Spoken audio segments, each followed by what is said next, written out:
നമസ്കാരം. കുട്ടികളിലെ മൂത്രാശയ അണുബാധ.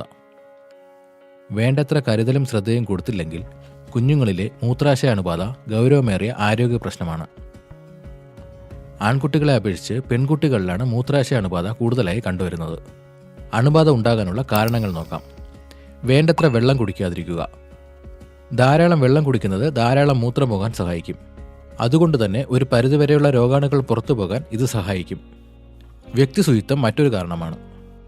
ഗുഹ്യഭാഗങ്ങൾ ശുചിയായി സൂക്ഷിക്കാത്തതും വിയർപ്പുള്ളതും നനവുള്ളതുമായ അടിവസ്ത്രങ്ങൾ ധരിക്കുന്നതും മൂത്രാശയ അണുബാധയുടെ സാധ്യത വർദ്ധിപ്പിക്കുന്നു. ഏറെ നേരം മൂത്രമൊഴിക്കാത്തതും പൂർണ്ണമായി മൂത്രമൊഴിക്കാത്തതും മൂത്രാശയ അണുബാധയ്ക്ക് മറ്റൊരു കാരണമാണ്. കുഞ്ഞുങ്ങളിൽ ഇറുകിയ ഡയപ്പറുകളും നനഞ്ഞ ഡയപ്പറുകളും വേണ്ട സമയത്തും ഡയപ്പറുകൾ മാറ്റാത്തതും ഈ രോഗത്തിന് ഇടവയ്ക്കാം. ആൻറ്റിബയോട്ടിക് മരുന്നുകളുടെ അമിത ഉപയോഗം മൂലം ശരീരത്തിന് ആവശ്യമായ നോർമൽ ബാക്ടീരിയകൾ നശിക്കാൻ ഇടയാകും. ഇതും മൂത്രാശയ അണുബാധയുടെ മറ്റൊരു കാരണമാണ്.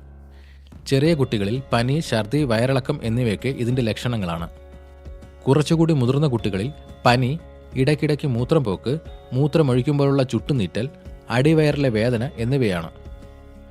ചികിത്സയ്ക്ക് പുറമെ ധാരാളം വെള്ളം കുടിക്കുക, ശുചിത്വം പാലിക്കുക, കൂടുതൽ ഇറുകിയ ഡയപ്പർ, അടിവസ്ത്രങ്ങൾ എന്നിവ ഉപേക്ഷിക്കുക, മൂത്രമൊഴിക്കാതെ ഇരിക്കുക എന്നിവയൊക്കെ ശ്രദ്ധിക്കേണ്ടതാണ്.